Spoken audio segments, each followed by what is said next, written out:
বন্ধুরা, আমরা ইতিমধ্যেই প্রথম ও দ্বিতীয় পর্ব দেখেছি। শহরের অহংকারী সিইও শিয়াও ফেই এবং এক গরিব গ্রামের সরল মেয়ে শিহাও। প্রথমে তাদের সম্পর্ক ছিল শুধু ভুল বোঝাবুঝি, কিন্তু এবার পরিস্থিতি ধীরে ধীরে বদলাতে শুরু করেছে।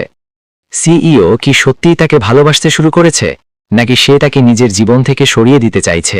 যারা এখনও প্রথম ও দ্বিতীয় পর্ব দেখেনি তারা আগে সেটি দেখে আসো। লিংক পাবো ভিডিও ডেসক্রিপশনে ও কমেন্ট বক্সে। তো দ্বিতীয় পর্ব শেষ মুহূর্তে আমরা দেখেছিলাম শিয়াও ফেই অজ্ঞান হয়ে যায়। এরপর কিছুক্ষণ পর তার জ্ঞান ফিরে আসে।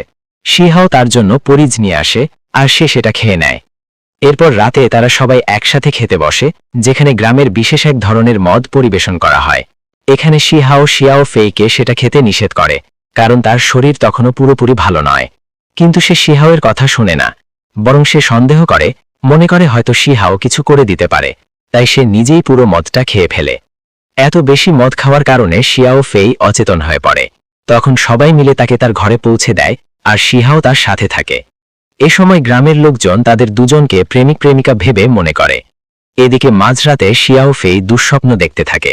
সে ঘুমের মধ্যে তার মায়ের নাম ডাকতে থাকে এবং খুব ঠান্ডা অনুভব করে। এটা শুনে শিহাও ভাবে হয়তো তার আবার কোনো সমস্যা হয়েছে, তাই সে তাকে দেখতে যায়। ঠিক তখনই শিয়াও ফেই জ্ঞান ফিরে আসে, আর সে বলে, তুমি কি করছিলে? তুমি কি আমার সুযোগ নেওয়ার চেষ্টা করছিলে? আমি এখন ভালো নেই, তুমি আমার সাথে কি করছিলে? শিহাও তাকে বলে তার অবস্থা ঠিক লাগছিল না, তাই সে চেক করছিল সে ঠিক আছে কিনা। এরপর সে তার গলা পরীক্ষা করতে শুরু করে। পরের দিন সকালে যখন শিয়াও ফেই ঘুম থেকে উঠে বাইরে আসে, তখন সবাই তাকে দেখে হেসে ফেলে এবং লজ্জা পেয়ে পালিয়ে যায়। সে অবাক হয়ে যায়, দেখে সবাই তার দিকে তাকিয়ে হাসছে। গ্রামের লোকজন তার গলার দিকে ইশারা করে হাসতে থাকে। তখন সে দৌড়ে গিয়ে আয়নায় দেখে তার গলায় দাগ পড়ে গেছে, যেটা আসলে শিহাওয়ের চিকিৎসার কারণে হয়েছে। কিন্তু গ্রামের লোকজন সেটাকে লাভ বাইট মানে ভালোবাসার চিহ্ন মনে করে, তাই তারা লজ্জা পেয়ে হাসছিল।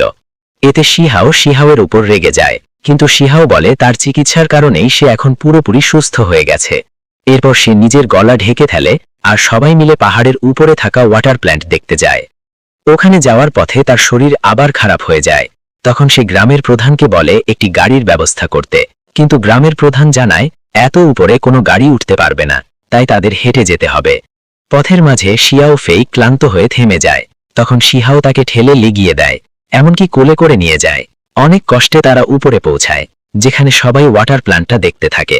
কিন্তু শিয়াও ফেইর সেই জায়গাটা একদমই পছন্দ হয় না, তাই সে কোনো চূড়ান্ত সিদ্ধান্ত না নিয়ে বলে পরে জানাবে।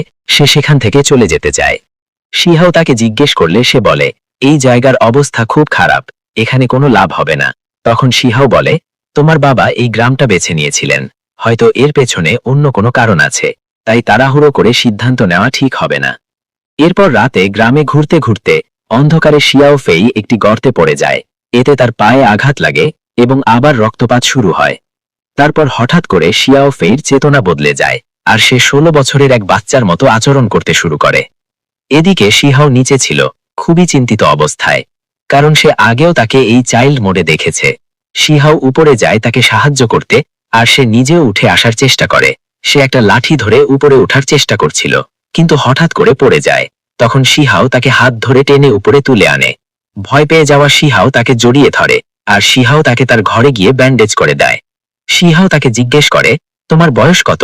সে বলে, আমার বয়স 6 বছর, আমার নাম ফেই। এখানেই আমরা বুঝতে পারি, রক্ত দেখলেই সে 6 বছরের ছোট্ট বাচ্চা ফেইতে পরিণত হয়। এরপর সে তাকে তার মা বাবার দুর্ঘটনার কথা বলে, যা ঘটেছিল যখন সে মাত্র 6 বছর বয়সী ছিল।